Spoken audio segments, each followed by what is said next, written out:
Kompas Petang berlanjut, saya Tifal Solesa. Dalam pidato di depan peserta Rakernas kelima PDI Perjuangan, Ketua Umum Megawati Soekarno Putri menyapa secara khusus putrinya Puan Maharani. Megawati lalu bergurau soal tukar posisi ke Puan untuk menjadi Ketua Umum PDI Perjuangan. Ibu Megawati Soekarno Putri.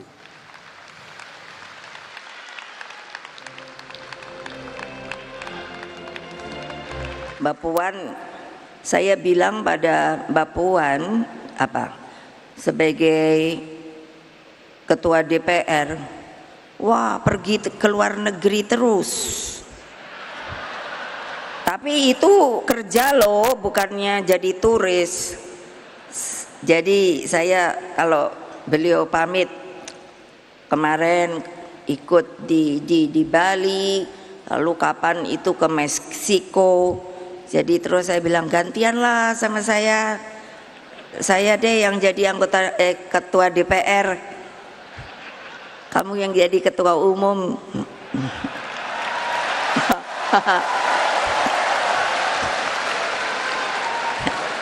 Lo enak-enak aja, masa saya yang disuruh nongkrong di sini terus keadaannya gonjang-ganjing nggak jelas.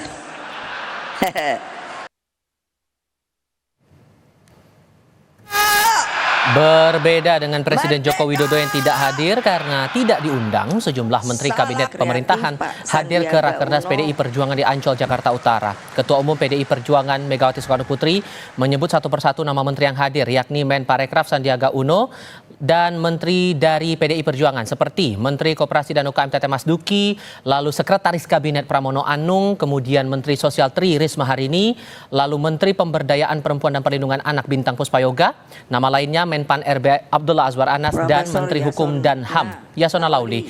Mega pun menyebut sejumlah nama tokoh yang hadir dalam acara ini seperti Capres dan Cawapres Ganjar Mahfud, Ketua DPP PDI Perjuangan Puan Maharani, lalu Andi Wijayanto dan mantan Panglima TNI Andika Perkasa.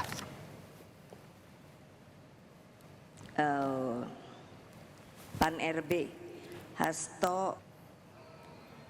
Ketua Steering Komite Rakernas kelima PDI Perjuangan Jarod Saiful Hidayat membeberkan alasan Presiden Joko Widodo dan Wakil Presiden terpilih Gibran Raka Buming Raka tidak diundang ke Rakernas di Ancol hari ini. Kata Jarod, karena melanggar ADART partai sekaligus melanggar konstitusi, maka keduanya bukan lagi bagian dari PDI Perjuangan.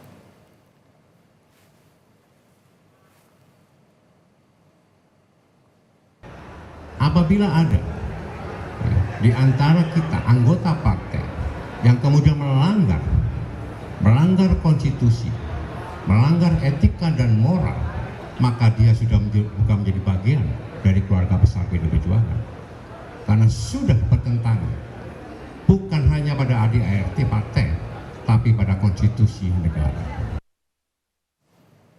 Ketua Umum PDI Perjuangan Megawati Soekarno Putri menyatakan Rakernas kelima partai perlu mendengarkan suara akar rumput untuk menentukan sikap partai terhadap pemerintahan Prabowo Gibran 5 tahun ke depan. Sikap PDI Perjuangan terhadap pemerintahan ke depan tentu harus dicermati dengan seksama. Partai harus mendengarkan semua suara akar rumput, dari yang berteriak-teriak sampai sayup-sayup, dan terus berjuang bagi terlembaganya demokrasi yang sehat. Inilah bagian daripada skala prioritas kita di Rakernas kelima ini. Apa yang saya pikirkan saat ini lebih pada tanggung jawab agar berbagai persoalan yang berkaitan dengan perekonomian rakyat mendapat perhatian serius. Selain suara arus bawah, pidato Ketua Umum PDI Perjuangan Megawati Soekarno Putri dalam Rakernas kelima partai di Ancol hari ini memberi arah sikap politik partai terhadap pemerintahan Prabowo Gibran, atau dengan kata lain menentukan apakah partai akan bergabung dengan pemerintahan mendatang atau berada di luar pemerintahan. Rakernas kali ini juga menarik dicermati karena untuk pertama kalinya Presiden Joko Widodo tidak diundang menyusul perbedaan dukungan di Pilpres lalu. Kami akan bahas bersama dengan para narasumber. Bergabung saat ini politisi PDI Perjuangan Masinton Pasaribu dan pengamat politik Ahmad Khairul Umam. Selamat sore semuanya, apa kabar? Selamat sore Mas Tifal.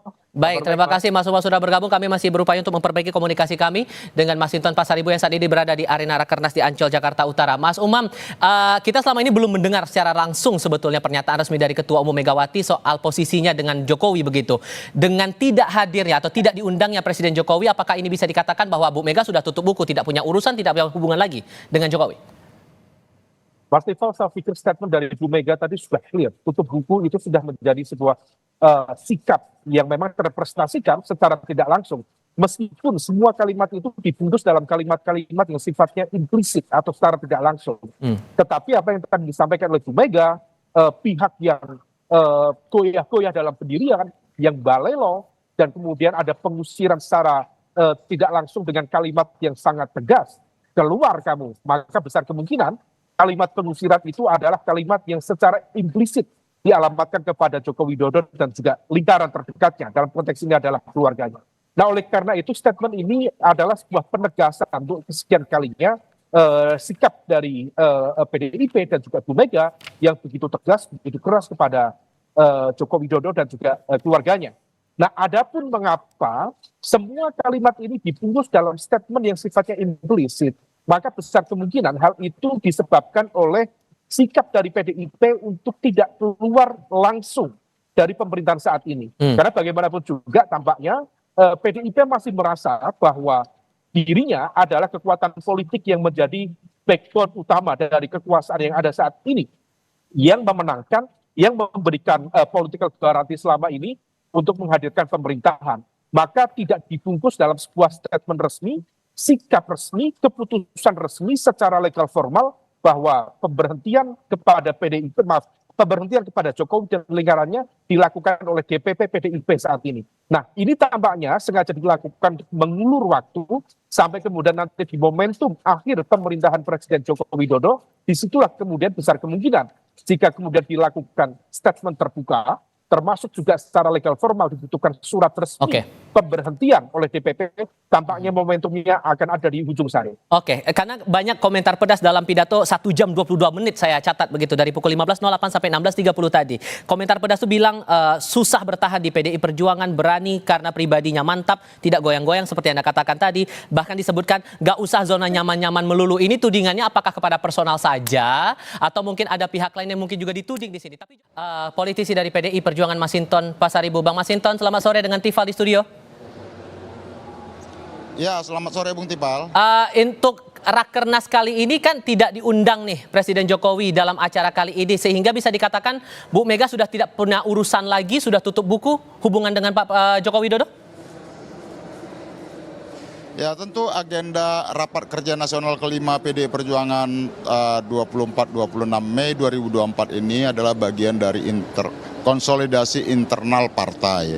Nah, tentu yang diundang adalah kader-kader yang memiliki kesetiaan terhadap ideologi, memiliki kesetiaan terhadap konstitusi, dan memegang teguh nilai-nilai dan komitmen perjuangan PDI Perjuangan tentunya seperti itu. Nah, bagi kami tentu ya memaknai Rakernas 5 PDI Perjuangan seperti yang disampaikan oleh Ibu Ketua Umum, Ibu Hajah Megawati Soekarno Putri, bagaimana semangat dan api perjuangan nan tak kunjung padam, api perjuangan untuk memperjuangkan nyalanya demokrasi sebagai obor yang menerangi rakyat, api perjuangan untuk mewujudkan kesejahteraan buat masyarakat, api perjuangan yang harus terus-menerus ya digaungkan untuk menyalakan demokrasi, menjaga reformasi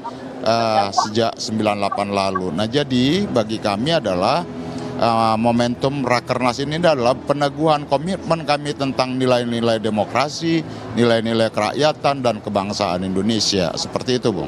Termasuk peneguhan posisi partai nanti di pemerintahan ke depan, apakah akan bekerja sama dalam pemerintahan? Kalau bahasa dari Bu Mega tadi tidak ada istilah oposisi atau koalisi, apakah akan bekerja sama dengan pemerintahan mendatang atau justru akan di luar pemerintahan, Bang Mas Hinton?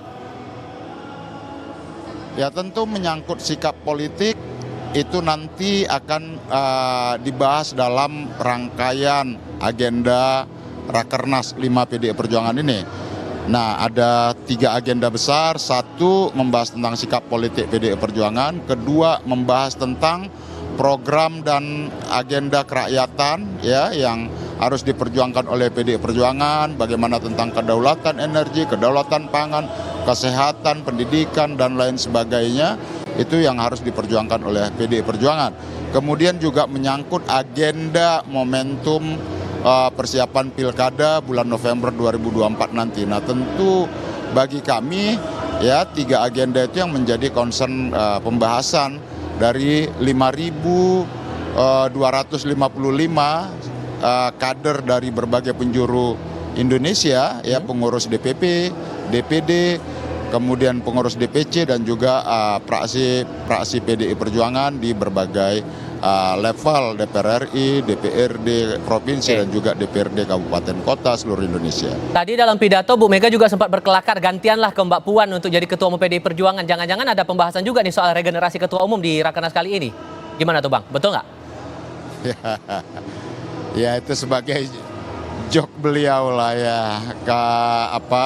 Gantian deh Ibu Puan jadi Ketua Umum, saya kata Bu Mega jadi Ketua DPR, tapi kan ya Ibu Mega kan ya nggak mungkin sebagai Ketua DPR kan begitu, karena beliau bukan anggota DPR RI kan gitu. Ya itu lebih pada joke. Artinya juga bahwa partai ya secara organisasi juga menyiapkan proses regenerasi partaian. Tapi itu kan nanti dalam agenda pembahasan Kongres tentunya ya, bukan di forum Rakernas ini seperti itu. Oke, Mas Umam, kalau Anda membaca pernyataan atau pidato dari Bu Mega dalam durasi 1 jam 22 menit itu sudah jelas belum arah partai ini akan kemana nanti dari pemerintahan Prabowo Gibran?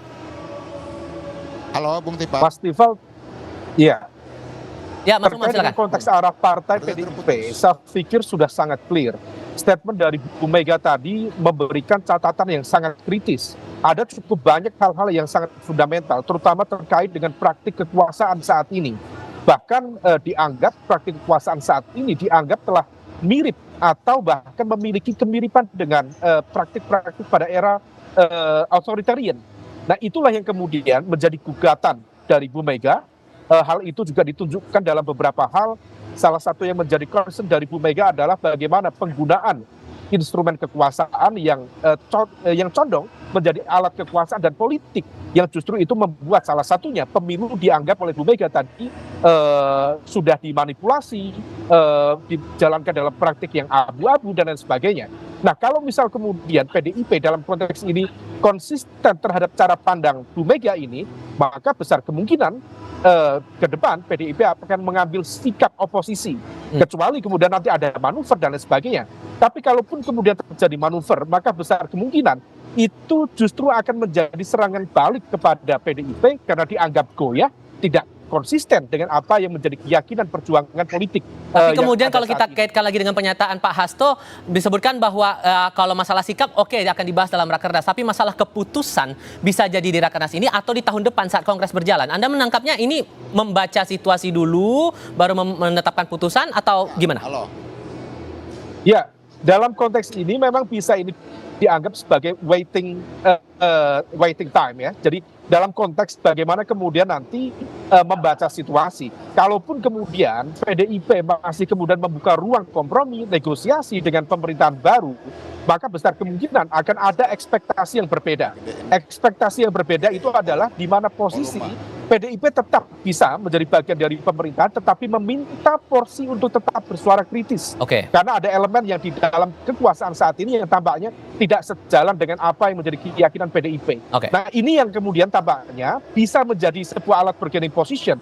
Bisa jadi karena kedekatan Bu Mega dengan Pak Prabowo, maka kemudian bangunan komitmen itu dilakukan di saat yang sama itu akan menjadi alat untuk menggebuk balik Pak Jokowi dan lingkaran terdekatnya. Bang Masinton, tadi ada pandangan dari Mas Umam bahwa kayaknya nih PDI Perjuangan di pemerintahan berikutnya bakal jadi oposisi di luar pemerintahan. Singkat saja, di akar rumput juga permintaannya sama begitu?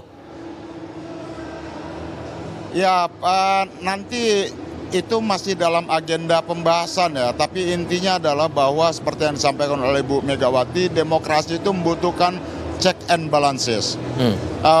butuh kontrol, pengawasan. Demokrasi itu adalah bagaimana kita mewujudkan kedaulatan rakyat itu sendiri.